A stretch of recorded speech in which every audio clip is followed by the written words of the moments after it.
देवकर लिखित बनगरवाडी या कादंबरीविषयी व्यंकटेश माडगूळकरांच्या लेखनातून साकारलेले हे जग जीवनाची खरीखुरी ओळख करून देणारं आहे.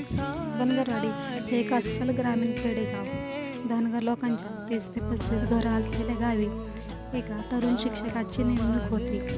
त्या गावात अपुऱ्या असलेल्या सोयी सुविधा, ओस पडलेली शाळेची खोली आणि सगळ्यात महत्त्वाचं तेथील माणसांच्या असलेल्या जुन्या समजुती. मास्तरांना सुरुवातीला त्या लोकात वावरणे अवघड जातं, पण काही काळानंतर मास्तर त्यांच्यात एक होऊन जातो. त्यांची पत्रे लिहिणे, त्यांचे भांडण तंटे सोडवणे अशी कामे करतात. त्यातील काही पात्रे आपल्या अगदी जवळ आजूबाजूला फिरत असतात.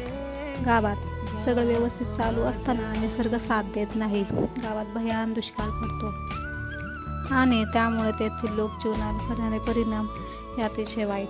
ही कादंबरी वाचत असताना ही फक्त एक कथा नसून एक अनुभव आहे, जो प्रत्येकाने